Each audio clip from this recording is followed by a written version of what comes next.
Deep ফ্রিজের যে লাইনটা আছে, যেখানে ওয়াটার ট্রেটা থাকে, ওয়াটার ট্রেটার নিচে যে হোলটা থাকে, সেই হোলটা দিয়ে ওয়াটার ট্রেতে যে জলটা তৈরি হয় জমে, সেই জলটা এই ড্রেন লাইন দিয়ে পাস হয়। যখন আমরা ডিফ্রস্ট করি বা কোনো সময় লোডশেডিং হয়ে গেলে, যেটা আইস ট্রে আছে, কুলিং কয়েলের মধ্যে যে আইস ট্রেটা আছে, এই আইস ট্রেগুলো, এইগুলো জলগুলো বরফের জলগুলো যেগুলো আছে গলে গিয়ে পুরো এই ট্রের মধ্যে আসতে থাকে। এবার এর মধ্যে যে মাছ মাংস যা কিছু থাকে, সেগুলো যেহেতু জমতে থাকে, জমতে থেকে থেকে একটা মানে এমনই তরলের মতন তৈরি হয়ে যায়, যেটা আঠালো টাইপের হয়, গিয়ে এই ড্রেন লাইনটা এটা জ্যাম হয়ে যায়। যখন এই জ্যাম হয়ে যায়, এটা ব্লক হতে থাকে, তখনই হয় কি, ওয়াটার লিকিং এই সমস্যাটা থাকে।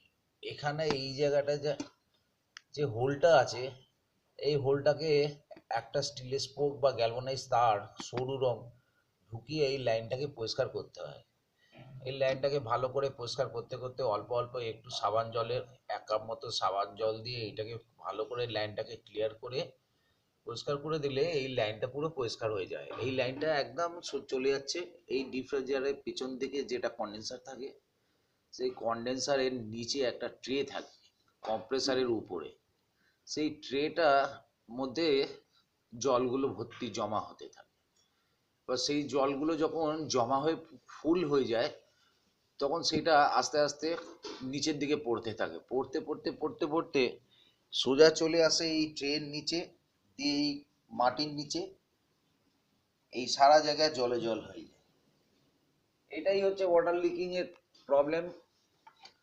কেননা এই যে ডিপ ফ্রিজার আছে, ডিপ ফ্রিজারের মধ্যে মাছ মাংস যাবতীয় আমরা রাখি, সেইগুলো গলতে গলতে তার রক্ত, তার নোংরা যত হয়ে যায়, সেই জলগুলো এখানটায় পড়ে একটা স্যাঁতস্যাঁতে মতন ল্যাসে ভাব তৈরি হয়।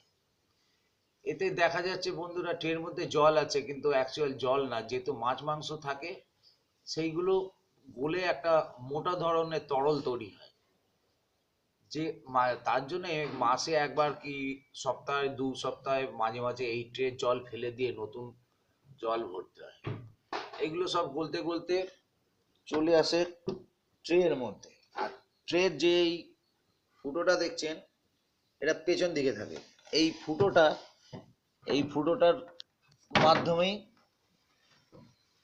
গিয়ে ঠিক ওই পাইপের যে ফুটোটা দেখা যাচ্ছে, ওই ফুটোটা দিয়ে জলটা পড়তে থাকে, আর পড়ে জলটা নিচে চলে যায় পেছন দিকে। যেমন এয়ার কন্ডিশনের দেখবেন একতলা দুতলা বাড়িতে একটা পাইপ করে দেয়, সেই পাইপ দিয়ে জলটা মাটিতে পড়ে বিল্ডিংয়ের বাইরে। কিন্তু এটা তা না, এটা ভেতরে, এইটার পুরনো যেগুলো ফ্রিজ থাকে সেইগুলো সিস্টেম এমনি আছে, এখনকার নতুন ফ্রিজে এরকম থাকে না।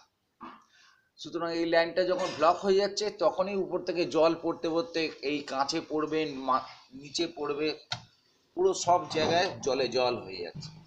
এবার কিছুটা জল এখান থেকে এসে মাটিতে চলে যায়। এই পার্টটা আমি এখানেই দেখালাম বন্ধুরা, এরপরে পেছনের পার্টটা দেখাবো।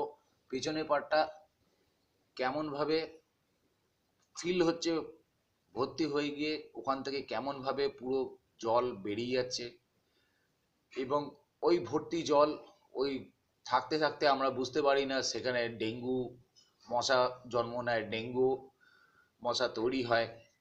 এর জন্য বাড়ির মধ্যেও যে মশা থাকে এই পুরনো ফ্রিজের মধ্যে, এই রকম যদি জল লিকেজ হয়, তখনই বুঝতে হয় যে ওই পেছনের বাকেটটাকে ভালো করে ফিনাইল দিয়ে মুছে পরিষ্কার করে আপনাকে রাখতে হবে। ওই বাকেটটা যখন খুলবেন দেখবেন ভেতরে মশার ডিম তৈরি হয়ে আছে। এটাকে অনেকে জানেন না। যেগুলো পুরনো ফ্রিজ আছে দেখবেন পেছনের দিকে একটা ট্রে থাকে। এর পেছন সাইডটা আমি বন্ধুরা নেক্সট ভিডিওতে পাঠাবো, কেমন লাগলো জানাবেন।